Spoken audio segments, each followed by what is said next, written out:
할텐서울 복음방송 주안의 하나 3부 방송으로 이어집니다. 주안의 하나 3부에서는 예수님 안에 거하며 사는 삶이 어떤 것인지 함께 알아가는 프로그램 포도나무와 가지와 짧은 고전설교를 듣는 시간 성도들에게, 그리고 성경을 한 장씩 읽어나가며 지혜를 나누는 시간인 Let's Read the Bible이 준비되어 있습니다. 먼저 포도나무와 가지로 이어집니다.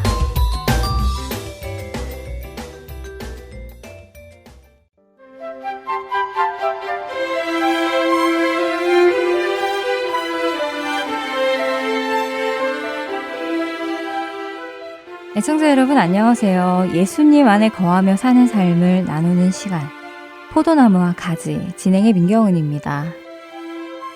종종 처음 해보는 일을 하려고 하면 두려움이 생길 때가 있습니다. 한 번도 가지 않았던 곳을 가게 되거나 관공서에 가서 처음으로 해보는 서류라도 작성하려고 하면 혹시라도 잘못될까 두려움이 생깁니다. 그래서 먼저 그곳을 가보았거나 해보았던 사람을 찾아보고 그 사람에게 어땠는지, 주의할 점은 무엇이었는지, 실수한 것은 없었는지 등을 물어보지요.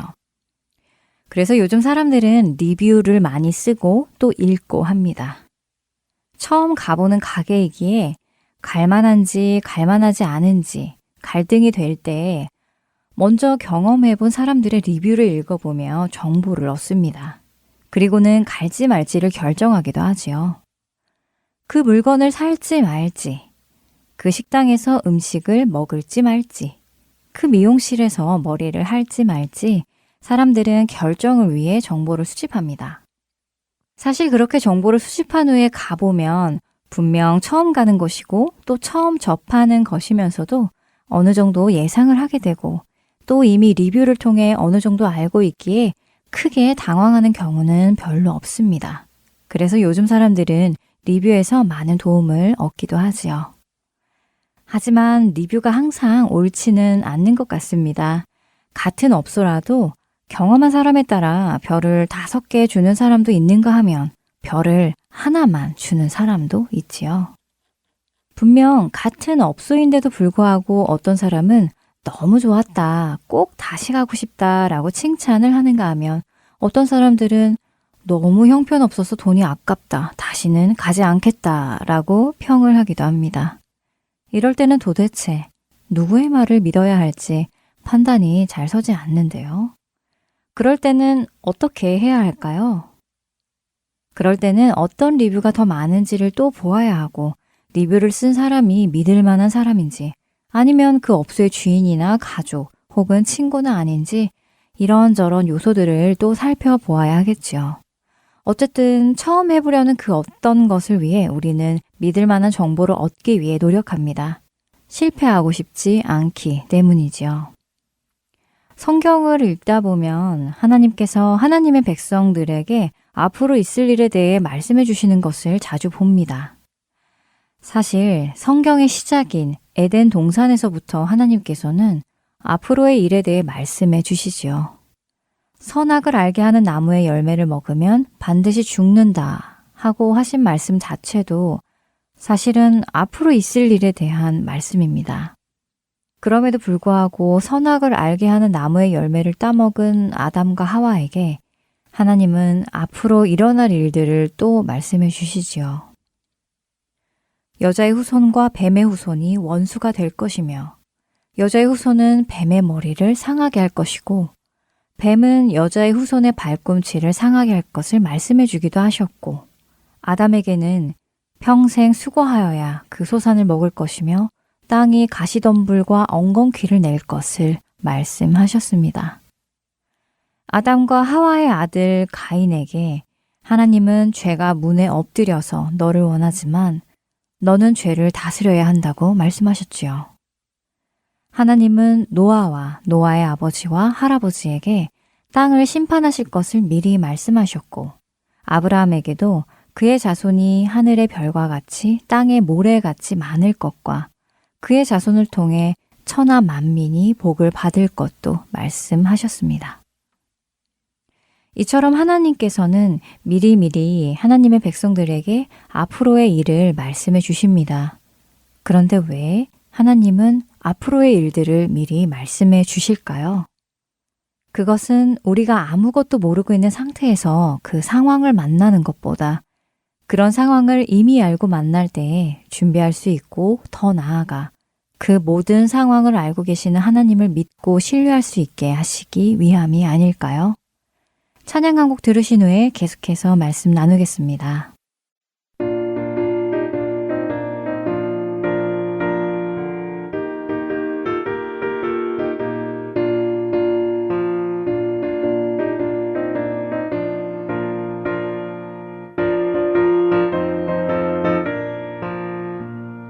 주님 약속하신 말씀 위에서 영원토록 주를 찬송하리라. 소리 높여 주께 영광 돌리며 약속 믿고 굳게 서리라.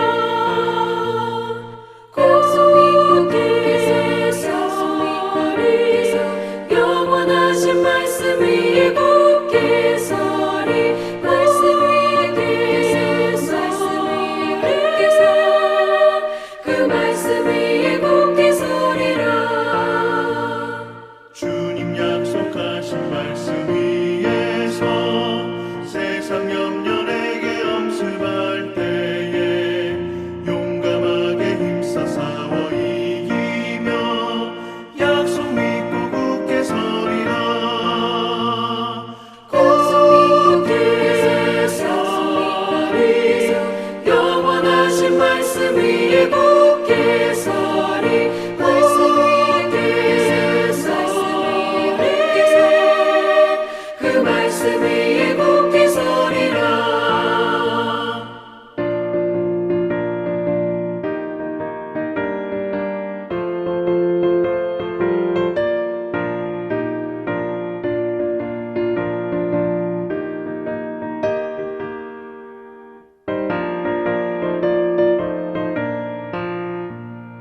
주님 약속하신 말씀 위에서 영원하신 주의 사랑을 믿고 성령으로 힘써 싸워 이기며 약속 믿고 굳게 서리라.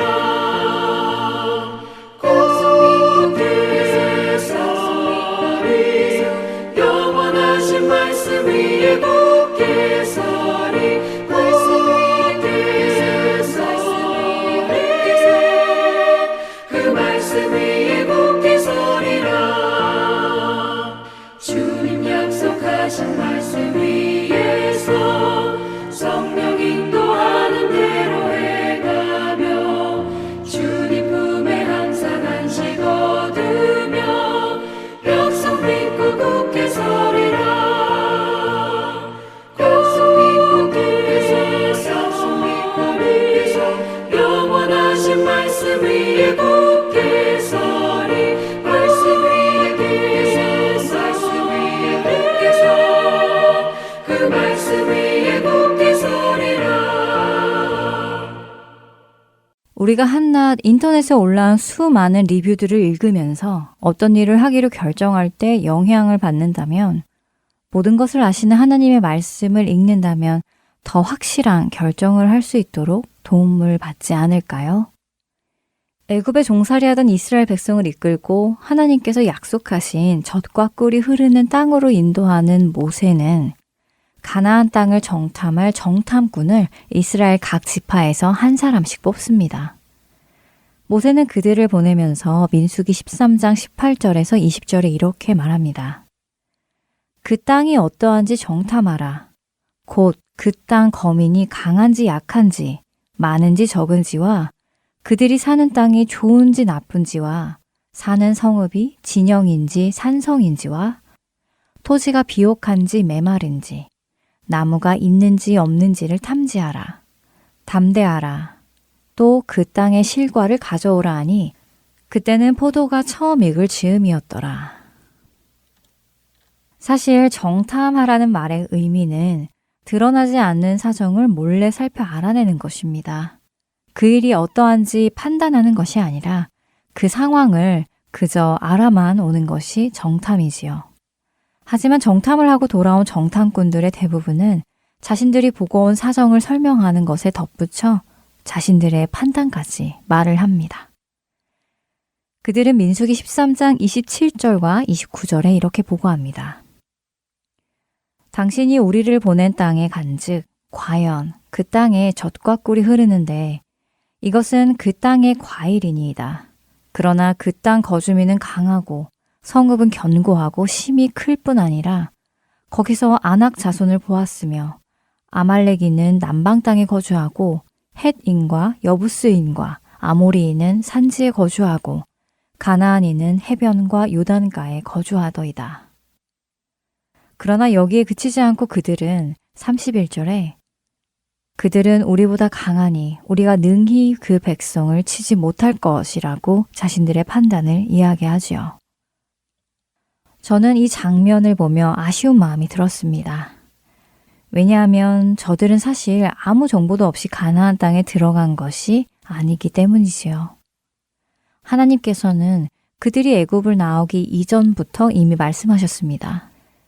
내가 내려가서 그들을 애굽인의 손에서 건져내고 그들을 그 땅에서 인도하여 아름답고 광대한 땅, 젖과 꿀이 흐르는 땅, 곧 가나안 족속, 헷 족속, 아모리 족속, 브리스 족속, 히위 족속, 여부스 족속의 지방에 데려가려 하노라 라고 출애굽기 3장 8절에서 모세를 만나신 날도 말씀하셨고 그 이후에 13장 5절 또 33장 3절에서도 말씀하시죠. 또한 레위기 20장 24절에서는 이렇게 말씀하십니다. 내가 전에 너희에게 이르기를 너희가 그들의 땅을 기업으로 받을 것이라. 내가 그 땅, 곧 젖과 꿀이 흐르는 땅을 너희에게 주어 유업을 삼게 하리라 하였노라. 나는 너희를 만민 중에서 구별한 너희의 하나님 여호와이니라 라고요. 그러니까 하나님께서는 이미 모세에게 그리고 모세를 통해 이스라엘 백성들에게 가나안 땅이 어떤 땅인지 그곳에는 누가 살고 있는지를 말씀하셨고 그런 그 땅을 너희 이스라엘에게 주어 그 땅을 너희의 유업으로 삼게 하겠다라고 말씀하셨습니다. 이 정보를 미리 듣고 알고 있다면 그들이 정말 그 가나안 땅을 정탐했을 때 젖과 꿀이 흐르고 있었고 하나님께서 미리 말씀하신 족속이 있었다면 아, 정말 하나님의 말씀이 참이었구나. 그렇다면 우리가 정말 이 땅에 들어가서 살겠구나 하는 생각이 들어야 하는 것이 맞지 않을까요? 그들은 하나님의 말씀이 정말 참이구나 하는 것에 관점을 둔 것이 아니라 그저 자신들의 눈에는 굉장히 커 보이는 적군들의 모습을 보고 우리보다 강할 것이라고 지레 겁을 먹고 자신들은 그들을 이길 수 없다고 판단해 버렸습니다. 온 회중이 소리 높여 부르짖으며 백성이 밤새도록 통곡하더라. 이스라엘 자손이 다 모세와 아론을 원망하며 온 회중이 그들에게 이르되 우리가 애굽 땅에서 죽었거나 이 광야에서 죽었으면 좋았을 것을 어찌하여 여호와가 우리를 그 땅으로 인도하여 칼에 쓰러지게 하려 하는가? 우리 처자가 사로잡히리니 애굽으로 돌아가는 것이 낫지 아니하랴. 이에 서로 말하되 우리가 한 지휘관을 세우고 애굽으로 돌아가자 하매. 민수기 14장 1절에서 4절의 말씀입니다. 정탐꾼들이 가나안 땅을 정탐했을 때 아, 정말 젖과 꿀이 흐르는구나. 하나님께서 말씀하신 족속들도 다 있구나. 그렇다면 정말 이 땅에서 우리를 인도해 내실 것이구나. 라는 생각을 하지 못한 그들에게는 사실 하나님을 향한 신뢰가 없었습니다. 하나님을 향한 믿음이 없었지요. 때로 우리도 우리의 시선 안에 머무를 때 이런 실수를 합니다. 하나님을 신뢰하지 못하고 내 눈에 보이는 것들로 판단을 할 때에 이런 실수를 합니다. 하나님의 약속이 있는데도 불구하고 우리는 하나님의 시선으로 상황을 보지 못하고 지레에 겁을 먹고 이럴 거야 저럴 거야 하면서 두려움 속에 머무를 때가 있습니다. 우리의 시선이 우리 앞에 보이는 것들을 바라보는 것이 아니라 하나님의 약속의 말씀 안에 있기를 바랍니다. 예수님께서는 우리에게 말씀하셨습니다. 이것을 너희에게 이르는 것은 너희로 내 안에서 평안을 누리게 하려 함이라. 세상에서는 너희가 환난을 당하나 담대하라. 내가 세상을 이기었노라. 요한복음 16장 33절의 말씀입니다. 우리가 이 세상에서 예수님의 양으로, 예수님의 제자로 살아갈 때에 우리는 환난을 당할 것입니다. 그런데 예수님은 이미 그 말씀을 우리에게 해주셨습니다. 그래서 우리는 놀라지 않을 수 있습니다. 또한 그 환난 속에서 평안을 누릴 수 있습니다. 왜냐하면 예수님께서는 이미 아시고 말씀해 주셨기에 또한 우리에게 평안하라고 하신 그 예수님께서 이미 세상을 이기셨기 때문에 우리는 평안을 누릴 수 있습니다. 주님이 우리에게 미리 해주신 말씀들을 날마다 읽으며 주님을 신뢰하며 평강 가운데 살아가는 우리가 되기를 소원합니다. 포도나무와 가지 여기서 마치겠습니다. 저는 다음 시간에 다시 뵙겠습니다. 안녕히 계세요.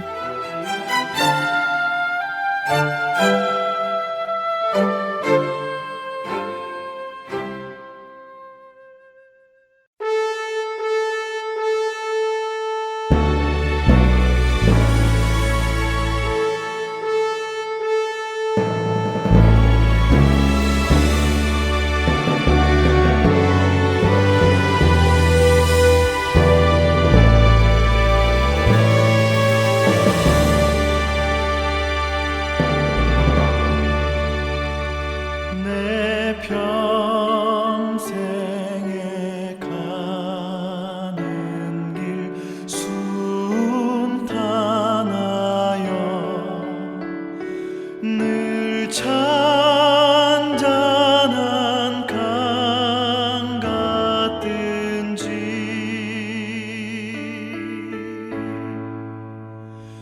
큰 풍파로 무섭고 어렵든지 나의 영혼은 늘 편하다. 내 영혼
계속해서 고전설교 듣는 시간인 성도들에게로 이어집니다.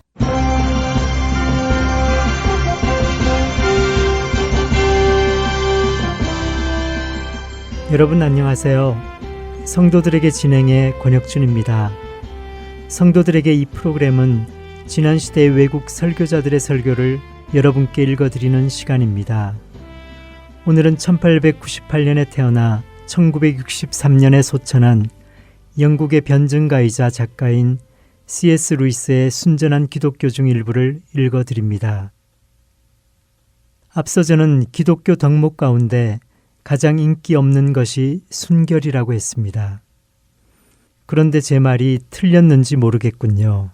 생각해보니 그보다 더 인기 없는 덕목이 있으니 말입니다. 그것은 바로 내 이웃을 내 몸과 같이 사랑하라는 덕목입니다. 이 덕목이 인기가 없는 이유는 기독교 안에서 나의 이웃에는 나의 원수도 포함되어 있기 때문이지요. 결국 우리는 원수를 용서해야 하는 끔찍한 의무에 부닥치게 됩니다. 누구나 용서란 훌륭한 일이라고 말합니다. 자신이 실제로 누군가를 용서해야 할 일이 생기기 전까지는 말이지요. 우리는 용서가 훌륭한 일이라고 하면서도 정작 내가 다른 이를 용서해야 하는 상황이 되면 용서라는 말만 꺼내도 화가 나서 으르렁거리게 마련입니다. 그런 사람들은 이제 용서하라는 소리는 정말 지긋지긋해 라고 말합니다. 어쩌면 여러분 중에서도 절반은 제게 이렇게 묻고 싶을 것입니다.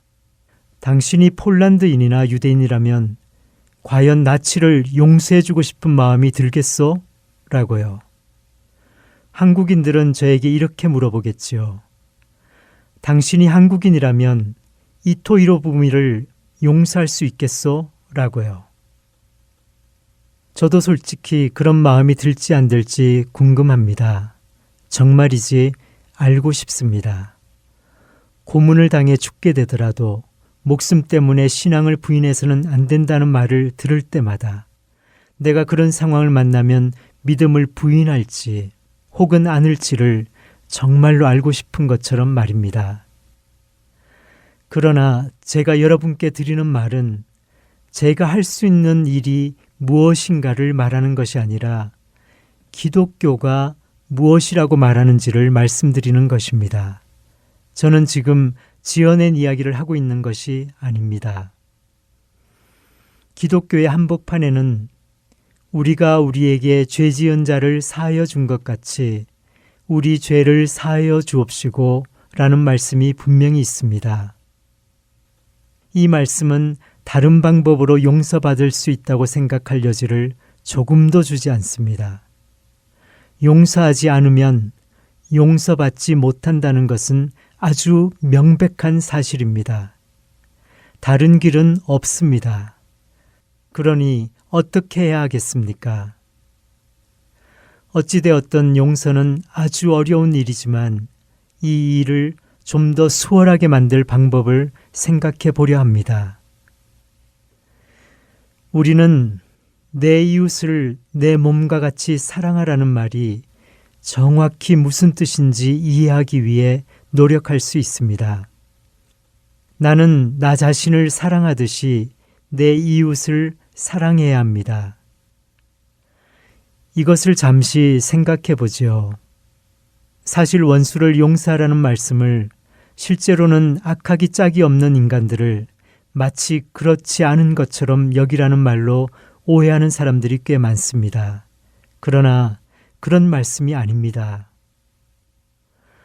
제가 제 모습을 가장 선명하게 보는 순간 저는 제가 호감을 주는 인간이기는커녕 오히려 아주 추한 인간임을 알게 됩니다. 제가 저지른 어떤 짓들은 그야말로 끔찍하고 혐오스럽게 보이기도 합니다. 이와 마찬가지로 우리는 원수들의 저지른 어떤 짓들 또한 혐오하고 미워할 수 있습니다. 그러고 보니 오래전에 기독교의 스승들이 악한 사람의 행위는 미워하되 그 사람 자체는 미워하지 말라고 했던 말이 생각나는군요.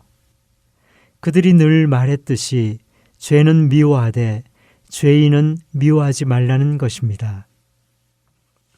오랫동안 저는 이런 구분이 너무 지나쳐서 우습기까지 하다고 생각했습니다. 어떻게 어떤 사람의 행위는 미워하면서 그 사람은 미워하지 않을 수 있다는 말입니까? 그러나 몇 년 후 제가 평생 그렇게 대해온 사람이 하나 있다는 사실을 깨닫게 되었습니다. 그 사람은 바로 저 자신이었습니다. 저는 자신의 비겁함이나 자만심이나 탐욕은 그렇게 싫어하면서도 계속 자신을 사랑해 왔습니다. 그것은 조금도 어려운 일이 아니었습니다. 그리고 사실 제가 그런 것들을 미워한 이유는 바로 제 자신을 사랑했기 때문이었습니다. 자신을 사랑했기 때문에 자신이 그런 짓을 저지르는 종류의 인간이라는 것을 알게 되었을 때 그토록 안타까웠던 것입니다. 결과적으로 기독교는 잔인한 행동이나 배신 행위에 대한 미움을 티끌만큼이라도 줄이라고 말하는 것이 아닙니다.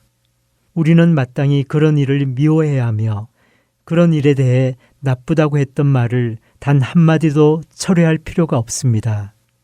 그러나 기독교는 그런 일을 미워할 때 자기 자신에게서 똑같은 것을 발견했을 때와 똑같은 방식으로 미워하라고 합니다. 즉, 그 사람이 왜 그런 짓을 저질러야 했을까 안타까워하면서 할 수만 있다면 언제 어디에서 어떤 식으로든 치유되어 그의 인간다움을 되찾기를 바라라는 것입니다. 과연 우리가 이렇게 할 수 있는지 시험해 볼 방법이 하나 있습니다. 예를 들어 신문에 아주 흉악한 범죄 기사가 났다고 합시다. 그런데 다음 날 전날의 보도 내용이 전부 사실은 아니라거나 그렇게까지 악한 범죄는 아니라는 식으로 내용이 바뀌었다고 합시다. 그때 정말 잘 됐군. 그렇게까지 나쁜 사람들은 아니라니 참 다행이야 라는 생각이 먼저 듭니까? 아니면 김이 샌다는 생각이 들거나 더 나아가 그 범죄자들을 악한으로 취급하는 더 없는 즐거움을 빼앗기고 싶지 않은 나머지 전날 실린 기사를 더 믿으려 합니까?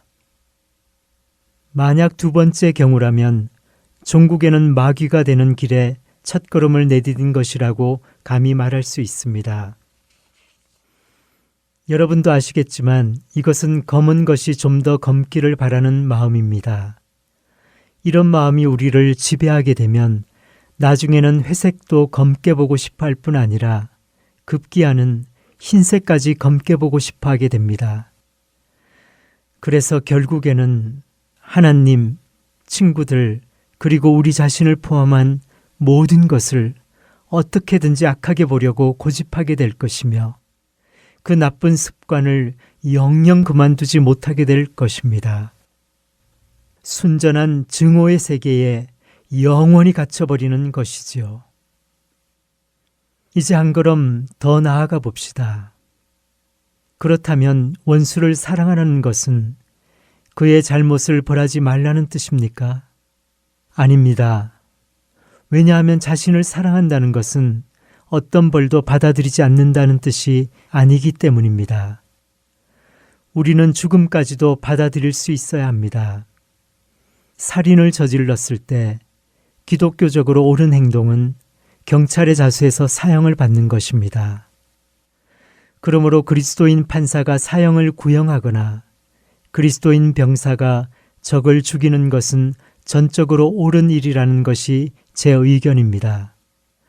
저는 그리스도인이 된 이후에도 또 전쟁이 일어나기 훨씬 전에도 이렇게 생각해 왔으며 평화가 찾아온 지금도 여전히 이렇게 생각하고 있습니다. 살인하지 말지니라는 계명을 고려한 데에도 마찬가지입니다. 그리스어에는 죽이다라는 단어와 살인하다라는 단어가 구분되어 있습니다. 그리스도는 이 계명을 3번 인용하셨는데 그때마다 살인하다라는 단어를 쓰셨습니다. 마태복음, 마가복음, 누가복음이 다 그렇습니다.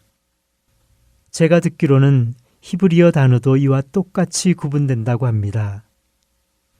성관계가 전부 간음이 아니듯이 사람을 죽이는 것 또한 전부 살인은 아닙니다. 군인들이 세례 요한을 찾아가 자신들이 어떻게 해야 할지 물었을 때 요한은 군대를 떠나라고 하지 않았습니다.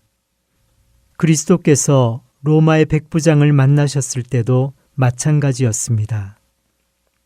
저는 제1차 세계대전 참전 당시 저와 독일군 젊은이가 동시에 서로를 죽이고 나서 그 다음 순간에 천국에서 다시 만났다면 어떻게 되었을까 가끔 생각해 보곤 합니다. 아마 두 사람 모두 조금도 저기를 품거나 당황해하지 않았을 것 같습니다. 오히려 한바탕 웃음을 터뜨리지 않았을까 싶습니다. 어떤 사람은 말할 것입니다. 원수의 행동을 정죄하고 그에게 벌을 주며 죽일 수도 있다면 그리스도인의 도덕과 보통 관점의 차이는 무엇이란 말인가? 거기에는 하늘과 땅만큼의 차이가 있습니다. 우리 그리스도인들은 인간이 영원히 살 것을 믿는다는 점을 기억하십시오. 정말 중요한 것은 우리의 중심, 즉 영혼의 내부를 천국의 피조물로 만들 수도 있고 지옥의 피조물로 만들 수도 있는 그 작은 흔적이나 꼬인 자국입니다. 따라서 전쟁이나 사형처럼 불가피한 경우 사람을 죽일 수는 있어도 미워하거나 미워하기를 즐겨서는 안 됩니다. 불가피한 경우 벌을 줄 수는 있어도 그것을 즐겨서는 안 됩니다. 다시 말해서 우리 안에 적이나 복수심이 결코 자리 잡지 못하도록 그런 마음을 없애야 한다는 것입니다. 이것은 누구든지 결심만 하면 다시는 이런 마음이 생기지 않는다는 뜻이 아닙니다. 그런 일은 결코 일어날 수 없습니다. 제 말은 이런 마음이 고개를 쳐들 때마다 날마다 해마다 평생토록 그것을 쳐내야 한다는 것입니다. 이것은 어려운 일이지만 그렇다고 시도할 수조차 없는 일은 아닙니다. 우리는 적을 죽이거나 벌해야 할 때라도 자기 자신에게 품는 마음을 그를 향해 품도록 애써야 합니다.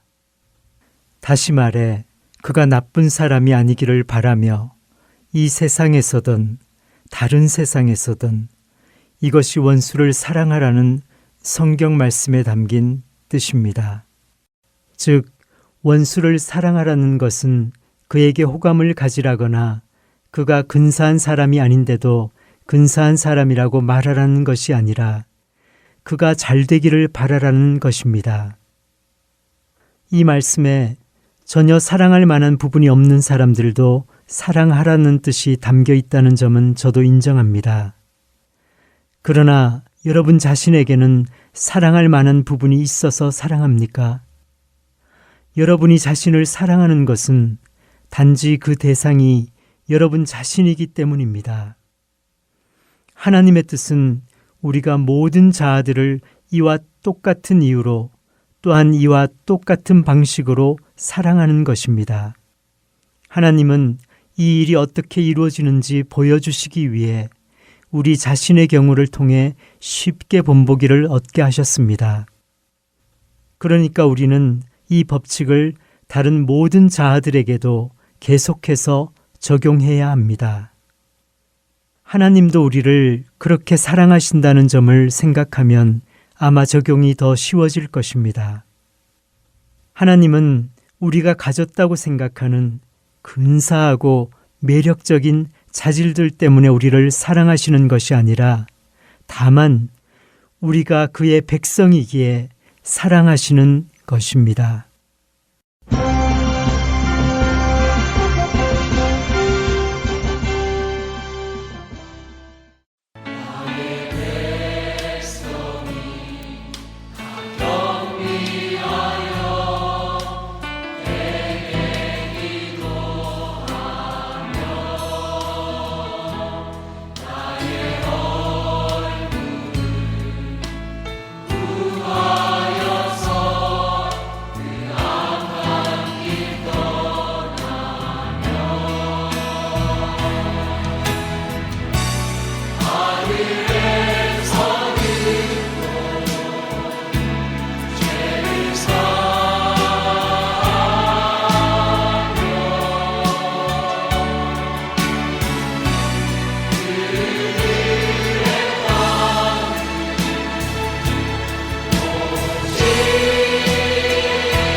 아이고, 힘들다.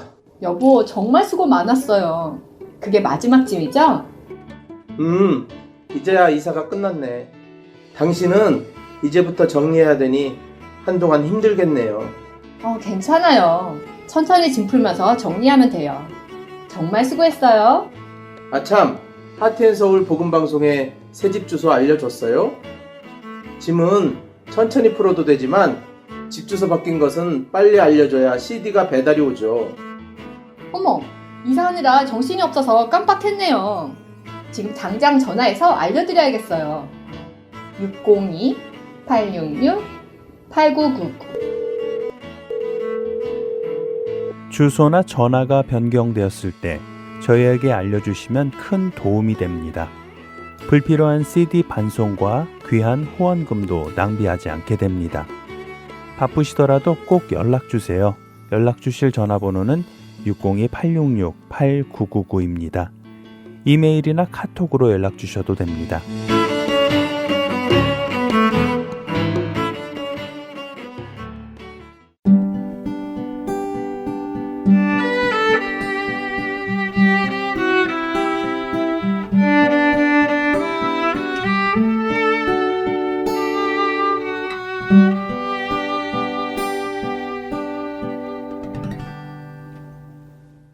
말씀을 묵상하는 시간, Let's Read the Bible 보내드립니다.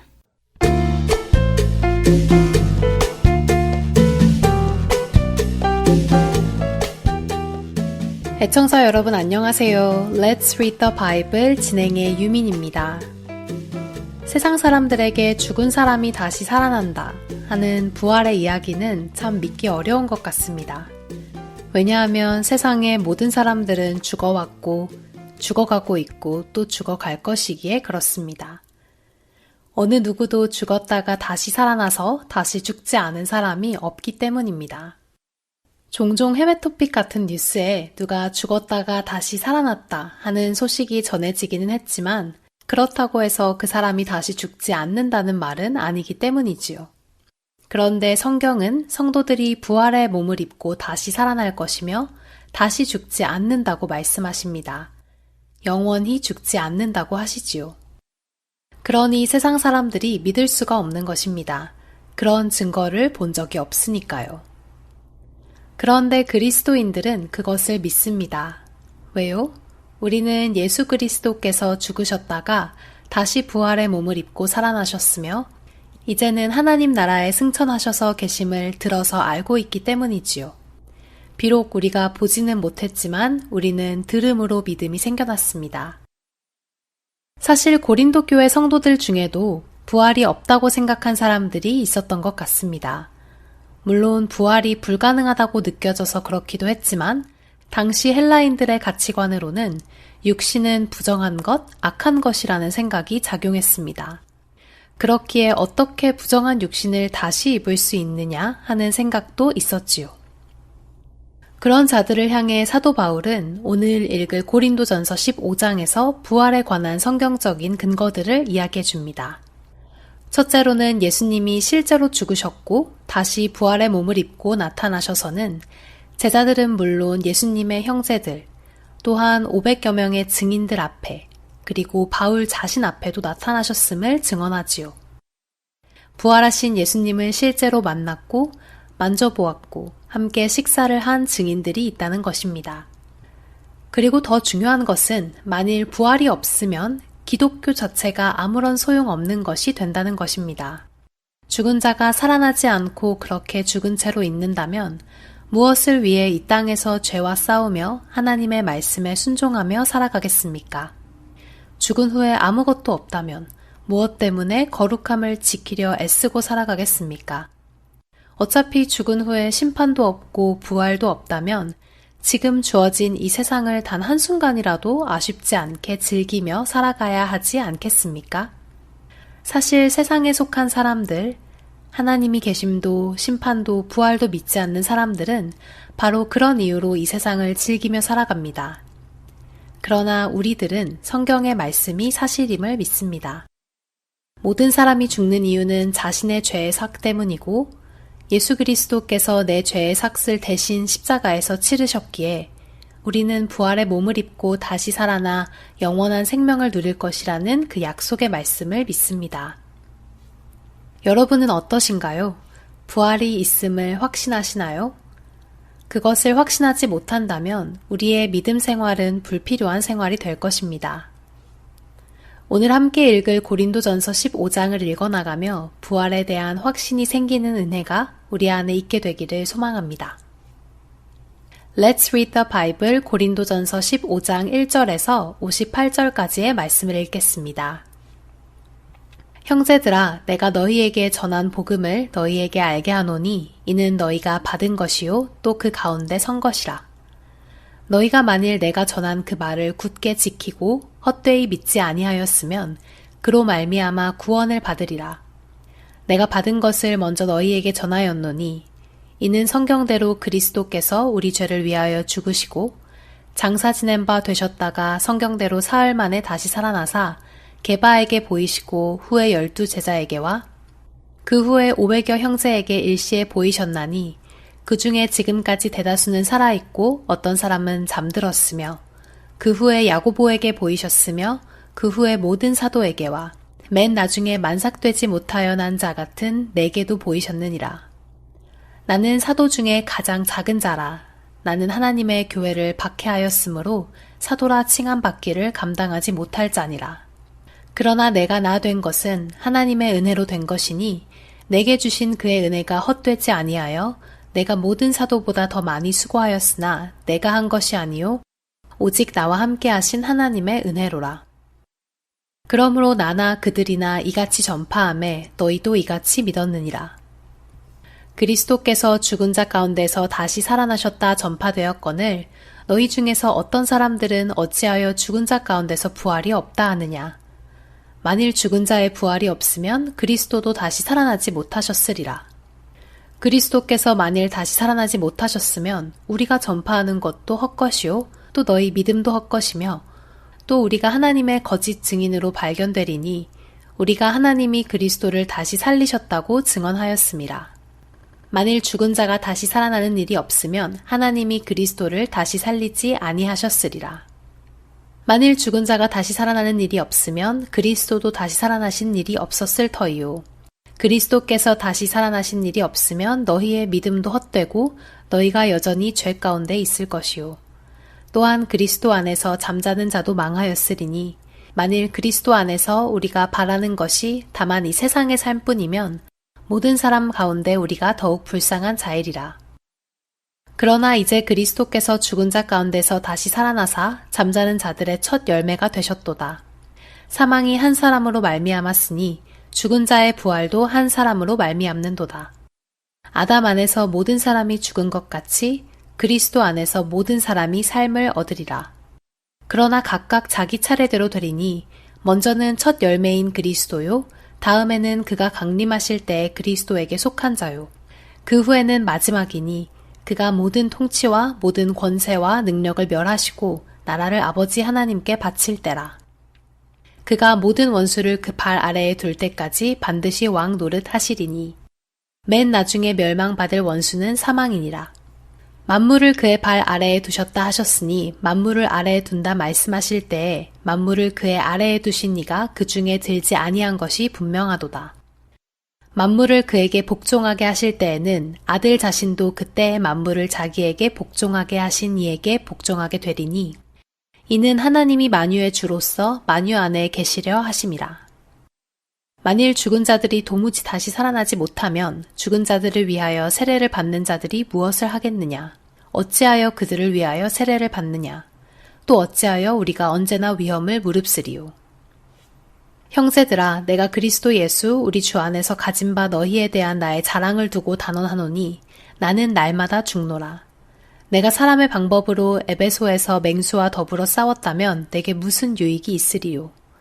죽은 자가 다시 살아나지 못한다면 내일 죽을 터이니 먹고 마시자 하리라. 속지 말라. 악한 동무들은 선한 행실을 더럽히나니 깨어 의를 행하고 죄를 짓지 말라. 하나님을 알지 못하는 자가 있기로 내가 너희를 부끄럽게 하기 위하여 말하노라. 누가 묻기를 죽은 자들이 어떻게 다시 살아나며 어떠한 몸으로 오느냐 하리니 어리석은 자여 내가 뿌리는 씨가 죽지 않으면 살아나지 못하겠고 또 내가 뿌리는 것은 장래의 형체를 뿌리는 것이 아니요 다만 밀이나 다른 것의 알맹이뿐이로되 하나님이 그 뜻대로 그에게 형체를 주시되 각 종자에게 그 형체를 주시느니라. 육체는 다 같은 육체가 아니니 하나는 사람의 육체요 하나는 짐승의 육체요 하나는 새의 육체요 하나는 물고기의 육체라. 하늘에 속한 형체도 있고 땅에 속한 형체도 있으나 하늘에 속한 것의 영광이 따로 있고 땅에 속한 것의 영광이 따로 있으니 해의 영광이 다르고 달의 영광이 다르며 별의 영광도 다른데 별과 별의 영광이 다르도다. 죽은 자의 부활도 그와 같으니 썩을 것으로 심고 썩지 아니할 것으로 다시 살아나며 욕된 것으로 심고 영광스러운 것으로 다시 살아나며 약한 것으로 심고 강한 것으로 다시 살아나며 육의 몸으로 심고 신령한 몸으로 다시 살아나나니 육의 몸이 있은즉 또 영의 몸도 있느니라. 기록된 바 첫사람 아담은 생령이 되었다 함과 같이 마지막 아담은 살려주는 영이 되었나니 그러나 먼저는 신령한 사람이 아니요 육의 사람이요 그 다음에 신령한 사람이니라. 첫사람은 땅에서 났으니 흙에 속한 자이거니와 둘째 사람은 하늘에서 나셨느니라. 무릇 흙에 속한 자들은 저 흙에 속한 자와 같고 무릇 하늘에 속한 자들은 저 하늘에 속한 이와 같으니 우리가 흙에 속한 자의 형상을 입은 것 같이 또한 하늘에 속한 이의 형상을 입으리라. 형제들아 내가 이것을 말하노니 혈과 육은 하나님 나라를 이어받을 수 없고 또한 썩는 것은 썩지 아니하는 것을 유업으로 받지 못하느니라. 보라 내가 너희에게 비밀을 말하노니 우리가 다 잠잘 것이 아니요 마지막 나팔의 순식간에 홀연히 다 변화되리니 나팔 소리가 나매 죽은 자들이 썩지 아니할 것으로 다시 살아나고 우리도 변화되리라. 이 썩을 것이 반드시 썩지 아니할 것을 입겠고 이 죽을 것이 죽지 아니함을 입으리로다. 이 썩을 것이 썩지 아니함을 입고 이 죽을 것이 죽지 아니함을 입을 때에는 사망을 삼키고 이기리라고 기록된 말씀이 이루어지리라. 사망아 너의 승리가 어디 있느냐? 사망아 내가 쏘는 것이 어디 있느냐? 사망이 쏘는 것은 죄요 죄의 권능은 율법이라. 우리 주 예수 그리스도로 말미암아 우리에게 승리를 주시는 하나님께 감사하노니 그러므로 내 사랑하는 형제들아 견실하며 흔들리지 말고 항상 주의 일에 더욱 힘쓰는 자들이 되라. 이는 너희 수고가 주 안에서 헛되지 않은 줄 알미라. Let's read the Bible 고린도전서 15장 1절에서 58절까지의 말씀을 읽었습니다.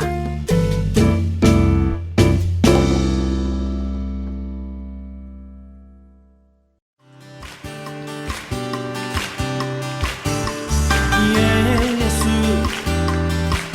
주 승리하신 찬양해 예수 주 산 놀라와 예수 자유 주신 기뻐해 예수 생명을 주셨네 구원의 주님 자유케 하셨네 모든 죄의 멍에는 주가 깨뜨리셨네 우리 기뻐해 승리의 주님 우리 마음 주께 향하네 아멘 예수 주 승리하신 찬양해 예수 주 사랑 놀라와 예수 자유 주신 기뻐해 예수 생명을 주셨네 구원의 주님 구원의 주님 자유케 하셨네 모든 죄의 멍에를 주가 깨뜨리셨네 우리 기뻐해 승리의 주님 우리 마음 주께 향하네 한번 더 예수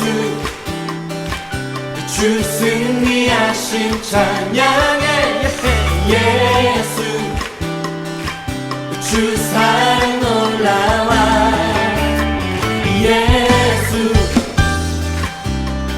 자유 주심 기뻐해 예수 생명을 주셨네 주님의 성령 주님의 성령 내 안에 계시니 담대히 주께 나가 강력을 얻었네 주 임재 안에서 문제는 사라져 우리 마음을 주께 향하네 예수 주 승리하신 찬양해 예수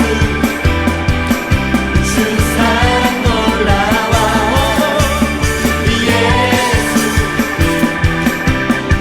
자유 주신 기뻐해 예수 생명을 주셔 예수 생명을 주셔 예수 생명을 주셨네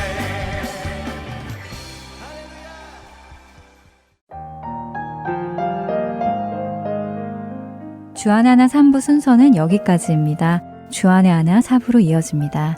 은혜의 시간 계속되시길 바랍니다.